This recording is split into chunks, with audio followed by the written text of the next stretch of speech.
Bonsoir. Excellent Seigneur Saint-Esprit, nous te glorifions, nous te magnifions, nous t'exaltons. Toi qui règnes au-delà de toutes choses, au-delà de nos possibilités, nos capacités pour régner. Toi qui règnes au-delà de nos pensées et tu emmènes nos raisonnements à se courber et à voir en direction de Christ. Gloire à toi, gloire à ta présence, gloire à ton nom, dans le nom de Jésus. Amen. Que Dieu vous bénisse. Nous sommes dans la suite donc de notre message sur le cœur affermi par la grâce divine, tome 2.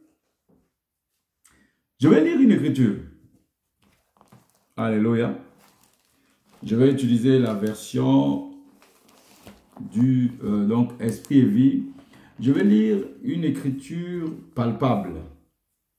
Nous avons lu donc Hébreux 13, 9. Moi, je vais lire Proverbe 4. Alléluia. Ok, Proverbe 4. Nous y sommes. Proverbe 4, à partir du verset 20. Il est écrit, « Mon fils, sois attentif à mes paroles. » 1. Parole. On parle du cœur de Dieu, qui est affermi par la grâce divine. 2. Prête l'oreille à mes discours. De quelle oreille il parle? L'oreille du cœur. Qu'il ne s'éloigne pas de tes yeux. Les yeux du cœur. Garde-les dans le fond de ton cœur. Donc, on va avancer. Le cœur donc a des yeux. Le cœur a des oreilles. Attention, le cœur a des pieds. Ensuite, car c'est la vie pour ceux qui les trouvent. Si tu gardes dans ton cœur, c'est la vie pour ceux qui les trouvent. C'est la santé pour leur corps.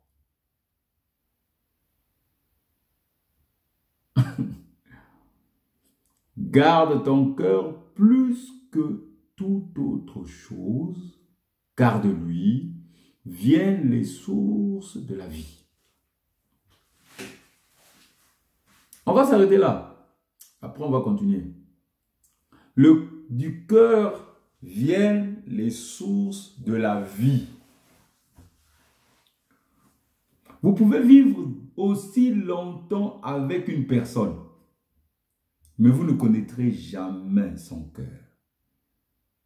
Vous pourrez connaître ses yeux, connaître son intestin, connaître ses côtes quand on va l'opérer, connaître la chair, connaître les idées, mais vous ne connaîtrez jamais son cœur. Jusqu'à ce qu'il va mourir, il est parti, vous ne connaissez pas son cœur.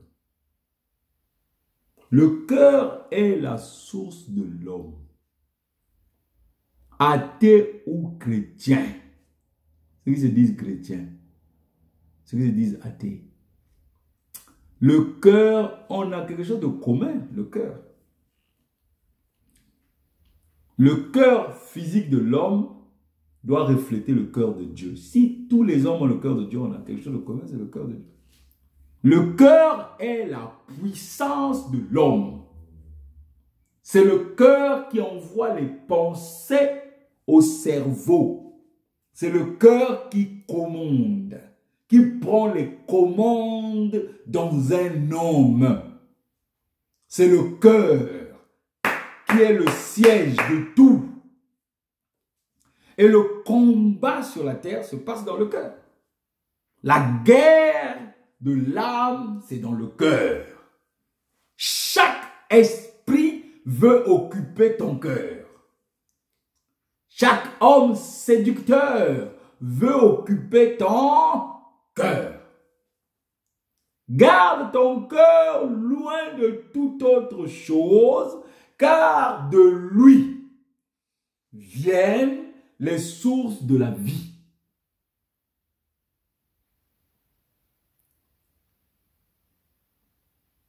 Alléluia. Garde ton cœur loin des murmures.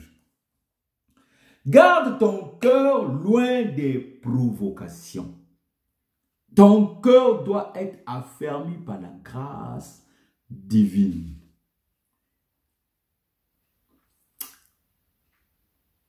Garde ton cœur. Tu peux tomber en colère, mais que ton cœur soit libéré le plus vite possible. Il y a beaucoup de techniques pour libérer un cœur. Le pardon, être proche de la parole, avoir une bonne conscience. Hein, mon frère, ma soeur? Ah, Seigneur. Garde ton cœur loin de toute autre chose. Car de lui viennent les sources de la vie. Jésus est assis à la droite du Père et de Jésus sortent les fleuves d'eau vive. Donc, Jésus est le cœur de Dieu. Est-ce que tu me comprends, mon frère? Jésus est le cœur de Dieu. Quand on fait, on écrit amour, si on veut dessiner amour, on dessine quoi? Le mot amour, on dessine quoi? C'est pas le cœur. On dessine un cœur rouge comme ça là. Oui ou non? Oui ou non? Mais alors, Jésus est l'amour de Dieu. Donc, Jésus est le cœur de Dieu. Quand la Bible dit que l'homme quittera son père et sa mère et s'attachera à sa femme, les deux devenant une seule chair, c'est qu'ils ont un même cœur. Ils s'aiment, ils s'attirent, le cœur, les deux parties se collent. Ils s'attirent, donc ils ont un même cœur, ils sentent là, les frissons, même esprit, tout ça.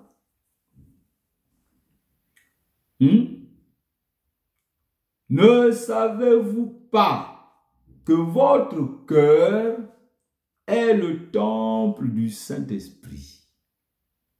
Celui qui détruit son temple, Dieu le détruira. Je vais te lire ça dans le livre de je crois que c'est 1 Corinthiens 3, 17, je pense. Je te lis ça. 1 Corinthiens 3, 17. Merci Seigneur, on est ouvert à 1 Corinthiens 3, 17. Alléluia. Il est écrit dans la version du Semeur, ne savez-vous pas? C'est que vous le savez. Parce que quand on pose la question ne savez-vous pas, c'est que vous savez. Ne savez-vous pas que vous êtes le temple de Dieu et que l'Esprit de Dieu habite en vous?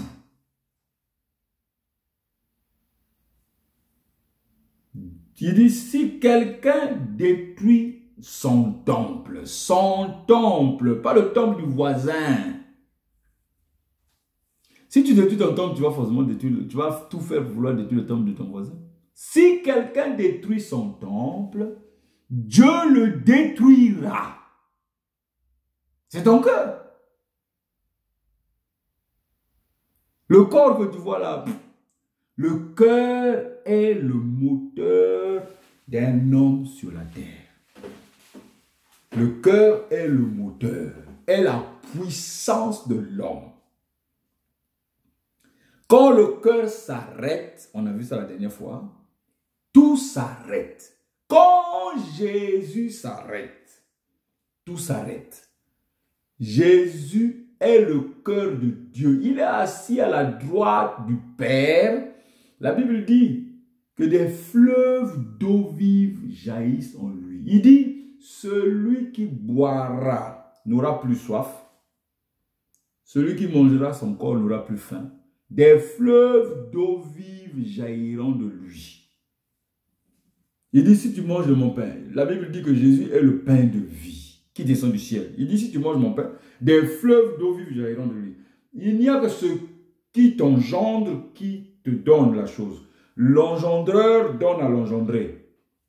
Tu manges Jésus, tu as les fleuves. Pourquoi? Parce que lui-même a des fleuves d'eau vive qui sortent de lui. Et c'est lui le cœur de Dieu.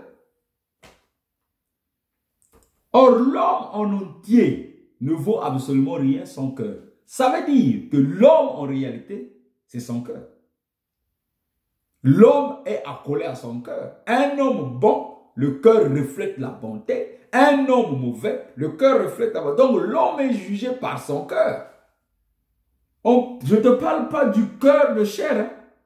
C'est vrai que les fonctions physiques qui sont dans le cœur de chair sont importantes parce que si les vaisseaux se cassent, ce cœur s'arrête, le corps aussi s'arrête. Je te parle du cœur que Dieu t'a installé, qu'il a déplacé, qu'il a mis à droite.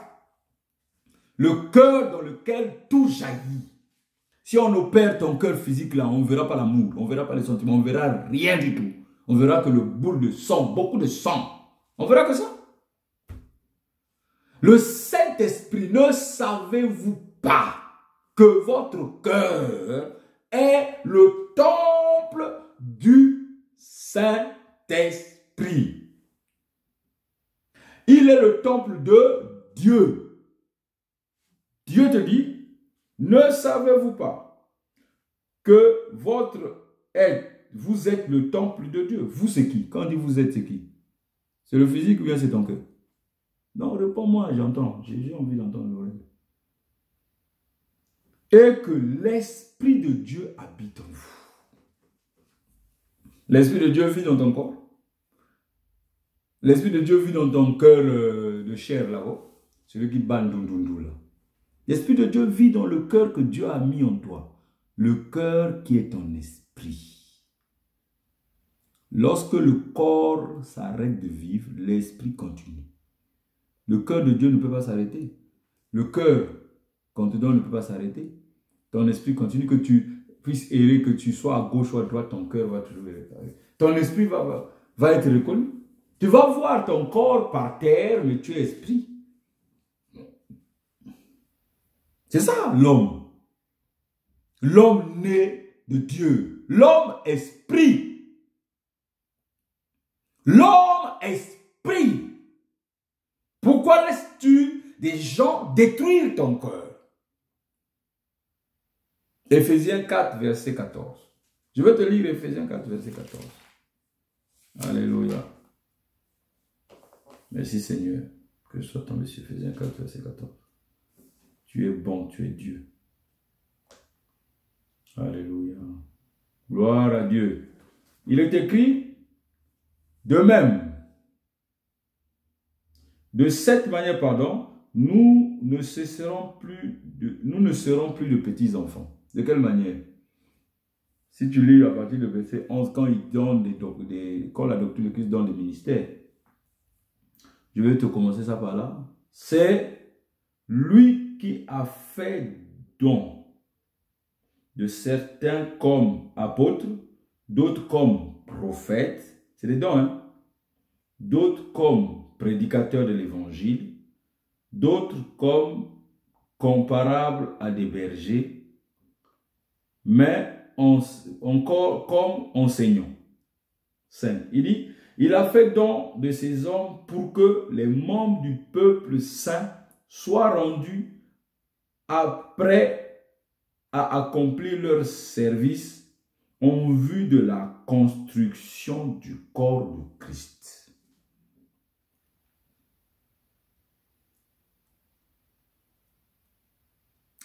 La suite, ainsi, nous parviendrons tous ensemble à l'utilité dans la foi et dans la connaissance du Fils de Dieu. Ministère, utilité, connaissance du Fils de Dieu, à l'état d'adulte. À l'état d'adulte. Mon frère, si ton cœur est encore un cœur de chair, tu ne pourras même pas arriver à l'état d'adulte, ton cœur en esprit, pour que tu deviennes un rocher. D'abord un rocher. Ok? Il dit à l'état d'adulte, à un stade de maturité où se manifeste la plénitude qui nous vient de Christ. La plénitude qui nous vient de Christ, là, ça va rentrer dans quel cœur? Cœur charnel, là? Non, explique-moi.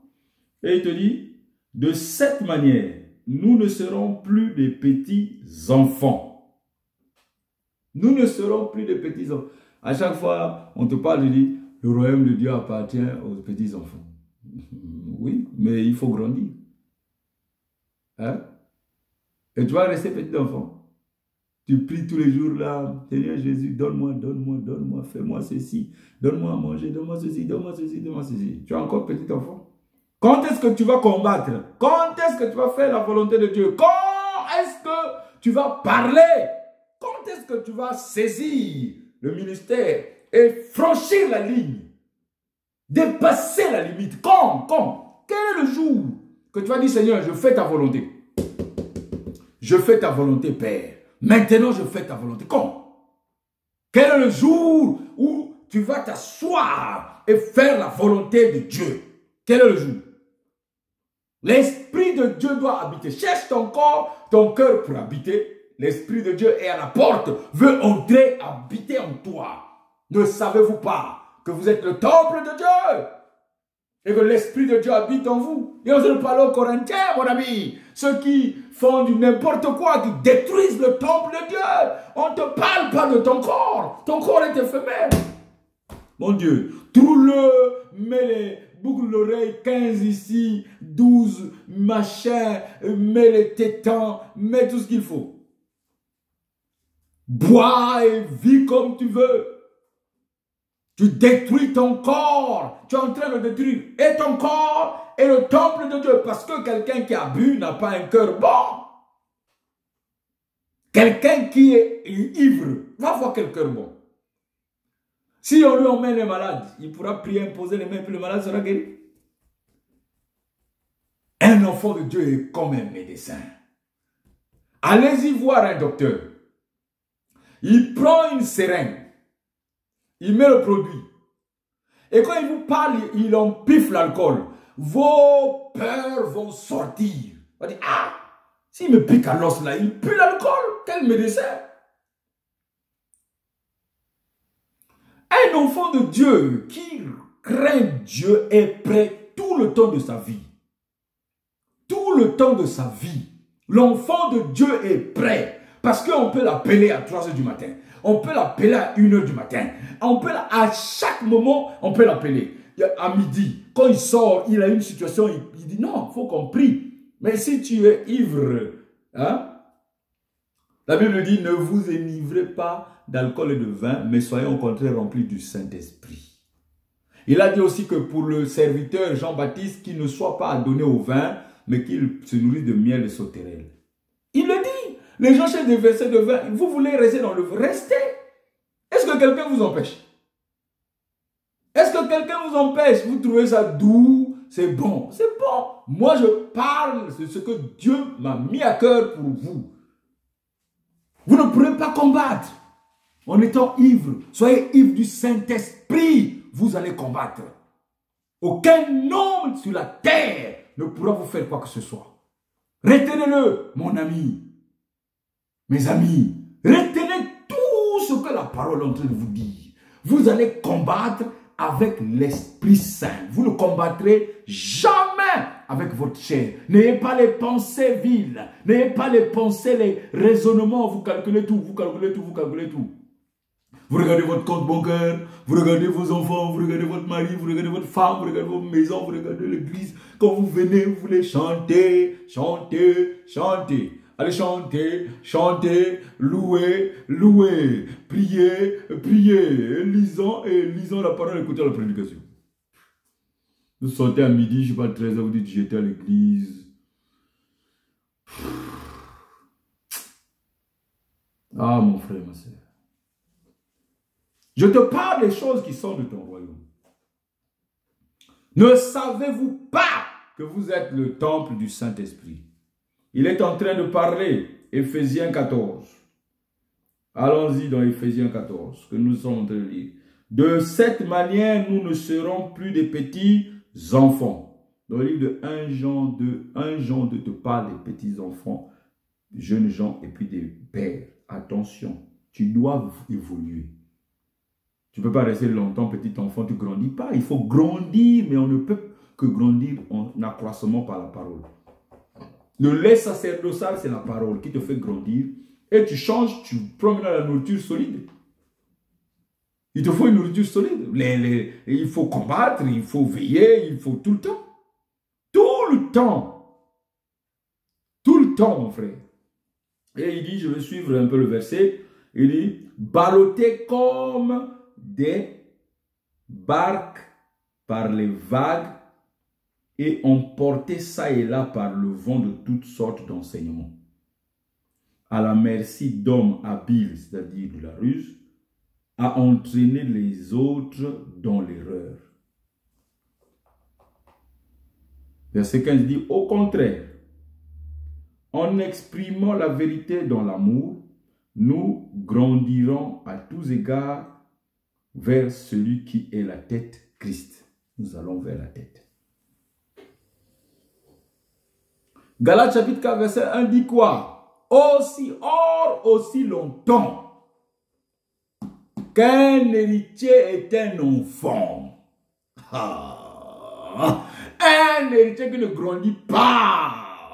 À chaque instant, tu détruis ce que Dieu veut installer en toi. Tu démolis, tu démolis, tu démolis. Le moi est en toi. À chaque instant, tu mens. À chaque instant, tu fais de faux témoignages. Mon frère, ma soeur, tu démolis ce que Dieu construit. Tu as la haine sur ton frère. Tu es médisant. Chrétien, tu es chrétien. Mais comment tu vas attirer ceux qui sont du dehors? Comment tu vas faire? Mais réveille-toi, toi qui dors. Tu es englouti par des doctrines d'enseignement ça et là. Ton cœur est mauvais. Regarde ton cœur. Mire ton cœur. Va au miroir. Ceci est le miroir. La parole est le miroir. Va voir le miroir. Ton cœur est mauvais. Tu rumines des choses.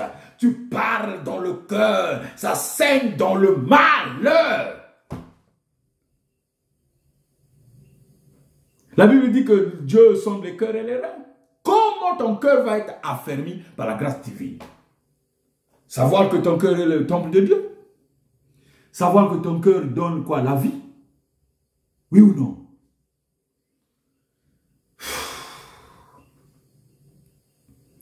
Mon frère, ma soeur,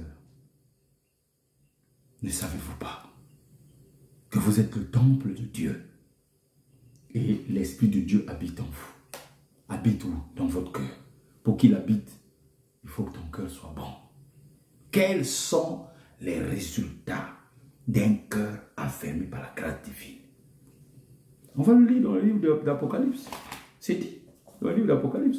Mon frère, dans le livre d'Apocalypse, Dieu nous enseigne dans le livre d'Apocalypse. Allons-y. Galates 4, chapitre 4, verset 1 te dit que, or, aussi longtemps qu'un héritier est un enfant, il ne diffère en rien d'un esclave. Voici l'esclave. C'est ça. Un héritier aussi longtemps. Il est quoi? Il est sous les administrateurs et les tuteurs du monde. Il est sous le siècle, le prince de ce siècle. Il est sous le prince de ce siècle. Il est esclave d'argent, esclave du matériel, esclave de tout, esclave du mensonge, esclave de tout. Esclave de tout. Le travail, il occupe, il est incapable de prendre un temps avec le Seigneur. Il est incapable de prier, incapable de lire la Bible. C'est ça. qui te caractérise si tu es chrétien ou non. Si tu es vraiment en Christ, si tu aimes le Seigneur, c'est la parole, toi. Tu dois aimer la parole. Tu dois aimer lire la Bible. Tu dois décortiquer la parole. Elle doit s'installer dans ton cœur. Pourquoi tu ne fais pas cela? Mais parce qu'en toi, il y a encore des choses qui t'empêchent. Le mensonge et tout. Alors que la Bible dit que la grâce est venue sur toi. Jésus, c'est la grâce. Jésus est venu par grâce. Pour te donner quoi? Le salut. On l'a lu, Hébreux 13. Hébreux 13 te parle de la grâce, mon ami. Regarde les promesses qui te semblent, peut-être que tu ne le sais pas. Peut-être que tu penses qu'on rigole. Apocalypse 20, à partir du verset 4, il est écrit. Écoute très bien. Ensuite, je vis du trône. Je vis des trônes. C'est-à-dire, il y a le trône principal et il y a des trônes sur lesquels ceux qui auront reçu la couronne seront assis. Premier bénéfice. Être assis sur les trônes. Donc, il faut que tu te battes pour avoir la couronne, mon frère. Moi, je ne sais pas. Qu'est-ce qui te motive d'aller à Christ? Est-ce que c'est le fait de vivre bien sur la terre qui t'engloutit? Cherchez premièrement le royaume. Le royaume, c'est la justice, l'amour et la paix. C'est ça, le royaume. Romains chapitre 14. C'est ça, le royaume, mon frère. Regarde. Ensuite, je vis des trônes. C'est l'ange Jean-Baptiste qui parle. Jean qui parle, pardon. L'apôtre Jean.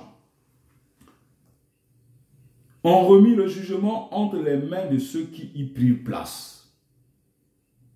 Toi, mon frère, si tu es vainqueur, tu seras, la Bible dit, on te fera asseoir sur le trône. Je te ferai asseoir sur le trône de mon Père. Les 7 victoires d'un chrétien sont dans Apocalypse 2, 3. Quand on parle des 7 églises, tu dois refléter la victoire d'une église ou de l'autre, mais en franchissant étape par étape. C'est comme un palier. C'est un escalier. Le Seigneur m'a fait une révélation extraordinaire sur les 7 victoires qui sont dans Apocalypse. C'est un palier. Tu montes. Il te faut la première pour avoir la deuxième. Il te faut la deuxième pour avoir la troisième. Jusqu'à la 7e, là où tu seras installé comme une colonne dans le temple de Dieu. Tu ne bouges plus, tu n'en sortiras plus, tu ne bougeras plus, mon frère. Regarde, il dit, on va lire la Bible, qui prit place. Je vis aussi des âmes de ceux qu'on avait décapités à cause du témoignage rendu par Jésus. Jésus rend témoignage de ceux qui le connaissent. Jésus rend témoignage des âmes. Jésus ne rend pas témoignage des pasteurs, des évangélistes. Il rend témoignage des âmes, de ceux qu'il connaît. S'il connaît ton âme, il connaît. Donc, écoute mon frère, de toute façon, tu connais ton âme. Tu sais ce que tu fais. Donc, ça, tu as beau cacher devant les gens. Jésus connaît ton âme. Il n'y a rien à faire. Aujourd'hui, on parle, on peut se voir, mais après la mort, on ne se verra pas, non? Tu sauras. Mon frère, je t'enseigne. Maintenant, à cause du témoignage rendu par Jésus et à cause de la parole de Dieu, témoignage rendu par Jésus-Christ, la parole de Dieu, ok? Il y a encore, ce sont les bénéfices, hein? D'abord les trônes, globalement c'est le résultat final, c'est les trônes. Mais il y a d'abord le témoignage de Jésus qui parle devant son Père, il dit celui-là, ok. Après c'est la parole de Dieu trouvée en toi. Parce que si tu ne veux pas savoir, je ne sais pas si tu connais ce que c'est que l'enlèvement, l'enlèvement on ne va pas enlever le corps physique. L'enlèvement, c'est quoi? Je fais une parenthèse. L'enlèvement, c'est Dieu qui récupère la parole et le Saint-Esprit. La parole et le Saint-Esprit, si tu lis Apocalypse chapitre 11, à partir du verset 3, tu vas comprendre que les 2 témoins dont parle Dieu, les seuls 2 témoins de Dieu, c'est ce que lui-même il a façonné. Les témoins de Dieu, ce n'est pas les hommes. Toi, tu es témoin de Dieu. Qui rend témoignage? Ce n'est pas Jésus. On a dit ici qu'à cause de leur témoignage, est-ce qu'on t'a dit ça pour être au trône? C'est le témoignage des hommes. On t'a dit que c'est le témoignage des hommes. Le témoignage que Jésus rend sur toi. Les 2 témoins, c'est la parole et le Saint-Esprit. Ça fait partie d'un autre message. C'est le temps de la fin. Mais les 2 témoins, il faut que tu le saches. Hein, c'est la parole et le Saint-Esprit. Donc, si on trouve la parole en toi, on trouve le Saint-Esprit, puisque le Saint-Esprit se nourrit de la parole de Dieu. Ils sont accolés l'un à l'autre comme ça. La parole, le Saint-Esprit, si on trouve, donc c'est comme un aimant. Dieu vient enlever, paf. Si en toi il y a la parole, le Saint-Esprit, tu enlèves. Ce n'est pas ton corps de chair, là, on va dire non, je me comporte bien. Si Dieu trouve la parole, la Bible dit quoi? Dieu veille sur sa parole. Dieu veille sur toi parce qu'il dit, si tu gardes le commandement et tu gardes ma parole, je veille sur toi. Donc il veille sur toi parce qu'il a sa parole dedans. Lui, il est correct avec sa parole. Hein. Il cherche à ce que sa parole soit bien pratiquée pour revenir à lui. Je vais continuer. Il dit, la parole de Dieu, je vis encore tous ceux qui n'avaient pas adoré la bête, ni son image, et qui n'avaient pas reçu sa marque sur leur front et leurs mains. Ils vécurent et régnèrent avec Christ pendant 1000 ans. Ça, c'est la promesse. Il parle de la marque de la bête sur le front et les mains. Les mains, la Bible dit quoi? Je bénirai le travail de tes mains. Mais si les mains là sont vouées au travail de Pharaon et du monde, les mains là ne seront pas bénies. Ça court le mal. Le front, c'est la tête. La Bible dit que tu es la tête et non la queue. Donc, il faut écrire le nom de la bête ici et les mains, le front. Tu n'es plus la tête parce que tu sers la bête. Et il dit non, on va écrire ici 666, on va écrire la marque. Mais la marque est en toi si tu sers le diable. Si au lieu de prier, tu donnes des raisons, tu veux faire des réunions, ok, la marque est en toi. Tu fais un culte tout le temps au diable, et tu es là devant tout le temps la télé, tu quittes le boulot, tu es fatigué, mais tu crois que la télé va te donner le repos. La télévision va te donner le repos quand tu quittes ton travail. Tu te baignes, tu manges, et à un moment tu restes à ton lit et tu penses à ton Seigneur, quelle est la parole qui peut te donner le soir avant de dormir. La télévision ne va pas te donner le repos. Oh non, je vais me divertir. Je vais divertir mon esprit en suivant la télé. Oui, oui, tu vas te ruiner. Tu vas ruiner le temple de Dieu. Je préfère te dire la vérité. Je ne suis pas là pour te caresser, mon frère. Je préfère te dire la vérité. Tu vas te ruiner et ruiner le temple de Dieu. Alléluia. Pour vivre 1000 ans, ça c'est le bénéfice d'un cœur parfait. Un cœur affermi par la grâce divine. Aucun homme n'est parfait sur la terre, sinon par la grâce divine. C'est la grâce qui rend le cœur parfait. Mon ami, la grâce divine rend le cœur parfait. On n'a pas eu beaucoup de temps pour poursuivre. On poursuivra la prochaine fois. On n'a pas la course à faire. Si tu lis mes vidéos, tu verras qu'on va avancer. Que Dieu te bénisse abondamment.